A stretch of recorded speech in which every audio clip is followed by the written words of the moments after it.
अस्सलामुअलैकुम my YouTube family, कैसे हैं आप सब। मैं उम्मीद करती हूँ आप सब ठीक होंगे और जहाँ भी होंगे खुशहाल होंगे।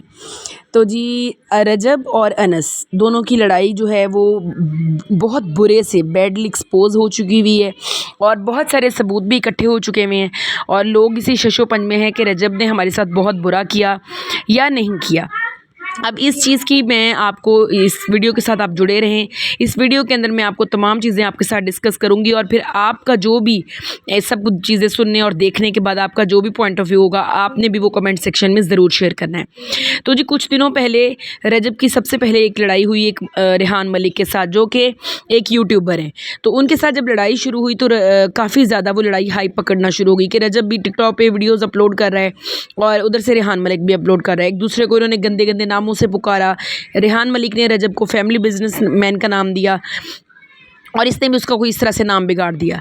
तो खैर काफ़ी दिन ये लड़ाई चलने के बाद उधर से ही जो है उन्हीं दिनों में, यानी कि जैसे भी लड़ाई अभी हाइप पकड़ रही थी, तो इस चीज़ का भरपूर फ़ायदा उठाते हुए जो है अनस जो है उसने, जो कि शॉपिफाई के किसी वो जो भी बिज़नेस करता है जिसमें उसने लोगों को लाखों लाख लोगों के लूटे हैं, उस बंदे ने आके जो है वो रजब के ख़िलाफ़ वीडियोस बनाना शुरू कर दी कि ये फैमिली व्लॉगिंग करता है और ये इस तरह से जो है वो लोगों को अपनी घर वालों को लेकर आता है और ये इंतहाई गलत हरकत है। अच्छा, अब यहाँ पर एक पॉइंट मैं आप लोगों के साथ पहले शेयर कर दूं, फिर हम अगली वीडियो की तरफ मूव करते हैं कि हाँ, जो अनस है उसने ये सिर्फ रजब को ही तो नहीं देखा व्लॉगिंग करते हुए।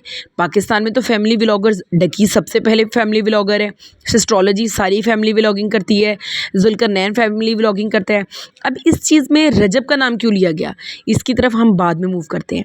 अब हुआ ये कि जैसे ही रेहान मलिक और रजब की लड़ाई पीक पकड़ना शुरू हुई तो रजब ने एक पॉडकास्ट के अंदर एक बयान दे दिया कि मेरे जो दोस्त हैं वो ऐसे हैं कि अगर मुझे गोली लगे तो वो गोली खाने के लिए तैयार हो जाएंगे।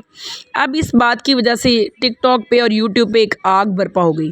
तमाम रिएक्शन चैनल वालों ने भी इस बात को पकड़ लिया। रेहान मलिक भी बहुत जो है वो हॉट किस्म के बयान देना शुरू हो गया। तो रजब ने जो है वो स्टेप फॉरवर्ड किया, क्योंकि रजब की वालदा उसको ऐसी कंट्रोवर्सी में नहीं जाने देती।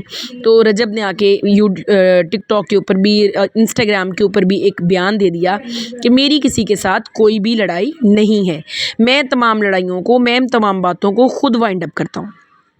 अब लोग जहाँ पर शशोपंज में मुबतला हुए कि जब रजब ने एक लड़ाई को खुद वाइंड अप कर दिया है तो फिर भाई दूसरी लड़ाई की आग क्यों लगी। फिर एक चीज़ जब आपने आके वाइंड अप कर दी है तो फिर आप दूसरी लड़ाई की तरफ उसको इतना ड्रैग करके फिर फाइटिंग की तरफ लेकर क्यों गए। अच्छा जी, खैर अब यहाँ पर हुआ ये कि जैसे ही रजब ने ये वीडियो अपनी सॉरी की डाल दी तो उधर से रेहान मलिक ने भी बात कह दी कि उसने एक्सक्यूज़ कर लिया है तो मेरा भी एक्सक्यूज़ है, सॉरी, नेक्स्ट टाइम ना वो वीडियो अपलोड करेगा ना मैं करूँगा। और ये जो दरमियान में लोग इस बात को गर्म कर रहे हैं, हवा दे रहे हैं, मैं उन लोगों से भी रिक्वेस्ट करता हूँ कि इस बात को इधर ही ख़त्म कर दिया जाए।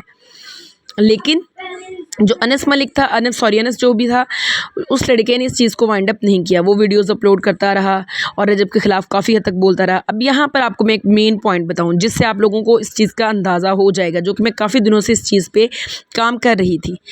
अनस को इस चीज़ का अंदाज़ा हो चुका था कि रजब वो वाहिद लड़का है, वाहिद यूट्यूबर है जिसके मिलियंस में व्यूज़ हैं, जिसका जो फेम लेवल है वो बाकी यूट्यूबर्स की निस्बत बहुत ज़्यादा है, इसका जो ग्रोथ ग्राफ है वो काफ़ी ऊपर जा रहा है। तो इस पे मैं बात करता हूँ, ये फ़ौरन आगे से रिप्लाई बैक भी देता है।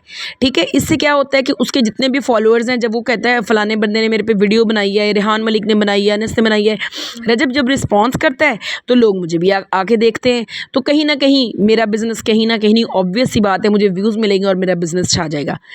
तो उसने इस चीज़ का फ़ायदा उठाते हुए इस पे बातें करना शुरू कर दी। अब यहाँ पर वो कहता है जी मैं फैमिली व्लॉगिंग के ख़िलाफ़ हूँ। फैमिली व्लॉगिंग में वो डकी पे अगर बात करता तो डकी ने कभी भी उसी की किसी कंट्रोवर्सी में नहीं आना था, क्योंकि डकी इन चीज़ों में मैच्योर हो चुका है। उसको यूट्यूब पे आए हुए काफ़ी साल हो गए हैं, तो इस मामले में वो काफ़ी ज़्यादा मैच्योर था, वो है भी।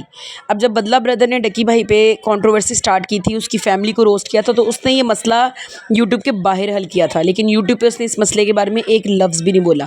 अभी रिसेंटली उसकी मिसेस की जब वीडियो किसी ने बनाई है तो तब भी उस बंदे ने एक वीडियो बनाई, लेकिन उसके बाद उसने बाकी का मसला जो है वो विदाउट यूट्यूब सॉल्व किया। खैर पॉइंट की तरफ आते हैं। तो रजब इस मामले में इमेच्योर है, उसने फ़ौरन से इस कंट्रोवर्सी का जवाब दे दिया। इस चीज़ का अनस अली जो है उसने फ़ायदा उठाया और उसने रजब के ख़िलाफ़ खूब वीडियोस बनाई। अच्छा, जब उसने वीडियोस बनाई तो ज़ाहिर सी बात है इस बंदे ने भी रिस्पॉन्स देना था, इसकी बड़ी कम्युनिटी थी, क्योंकि जो दरमियानी लोग होते हैं वो इस चीज़ को बहुत ज़्यादा आग लगा रहे थे टिकटॉक के ऊपर और इंस्टाग्राम के ऊपर। अब खैर उन्होंने इस मौके को कहीं ना कहीं कैश भी किया, कैश इस सेंस में किया कि दोनों ने एक फ़ाइट प्लान की है कि दोनों आपस में फ़ाइट करेंगे, लेकिन ऐसा नहीं है कि उसने इस कंट्रोवर्सी के पैसे लिए हैं रजब ने या पैसा ले के फ़ाइट प्लान की है। तो फ़ाइट उसने ज़रूर प्लान की है, लेकिन फ़ाइट प्लान करने के ऊपर टिकट्स लगाई ताकि उसका ख़र्चा पूरा हो सके, लेकिन इस फ़ाइट को प्लान करने का पैसा उसने बिल्कुल भी नहीं लिया। अब आप लोग कहेंगे कि इस चीज़ का आपके पास क्या सबूत है या क्या चीज़ है।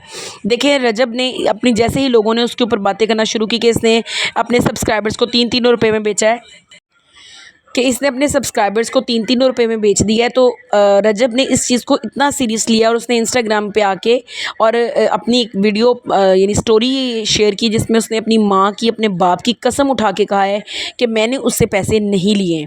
हाँ, मैंने अपनी इस फ़ाइट की टिकट्स ज़रूर रखे हैं ताकि जो लोग भी आएँ तो हम जो टिकट का हमारा ख़र्चा हो रहा है वो ख़र्चा पूरा कर सकें, लेकिन मैंने उसके साथ इस कंट्रोवर्सी को चलाने के या इस कंट्रोवर्सी में आने के या उसके साथ फ़ाइट करने का बिल्कुल भी उससे पैसे नहीं। और ये कॉमन सेंस की बात है कि एक बंदा जो मिलियंस में अर्न कर रहा है, उसके बाद उसको स्पॉन्सरशिप्स भी मिल रही हैं, उसके इंस्टाग्राम से भी वो अर्निंग कर रहा है, वो अपने यूट्यूब से भी अर्निंग कर रहा है, वो अपने टिकटॉक से भी अर्निंग कर रहा है। तो मेरा नहीं ख्याल है कि जो बंदा जो है इतनी अच्छी लग्जरियस गाड़ियों की वो आए दिन आपको वीडियोस शेयर करता है, जो वो उठ के जो है वो 50 लाख की खातिर एक वीडियो बना देगा और अपना मोरल और अपनी इज़्ज़त को सारी खाक में मिला देगा।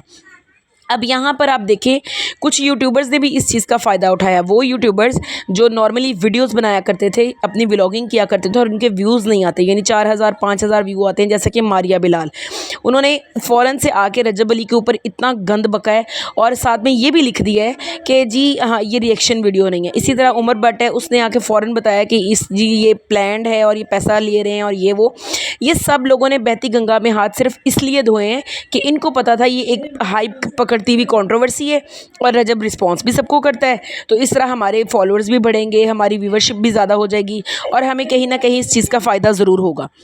तो ये सारी की सारी जो कंट्रोवर्सी है ये प्लान कंट्रोवर्सी नहीं है, बल्कि ये इस टाइम रजब भट्ट की जो है वो इमेच्योरिटी का फ़ायदा उठाया जा रहा है कि वो हर किसी को रिस्पांस दे रहा है। और मेरा ख्याल है यहाँ पर रजब को भी थोड़ी सी सेंस का मुजाहरा करना चाहिए कि वो किसी की बात का जवाब ना दे, जो कोई भौंकता है उसको भौंकने दे, ताकि जो है वो उसकी कम्युनिटी को कहीं ना कहीं नुकसान ना हो, क्योंकि ऐसा हो सकता है कि आने वाले वक्त में रजब को इस चीज़ का नुकसान उठाना पड़ेगा। तो रजब को इस चीज़ का जो है वो थोड़ा सा सोच समझ के मुजाहरा करना चाहिए कि हर छोटे छोटे बंदे को जाके रिस्पांस मत करे। तो आप लोगों की इस बारे में क्या राय है, कमेंट सेक्शन में अपनी राय का इजहार ज़रूर कीजिएगा। वीडियो को लाइक कीजिएगा, शेयर कीजिएगा और चैनल को अगर हो सके तो ज़रूर सब्सक्राइब कीजिएगा। अल्लाह हाफ़िज़।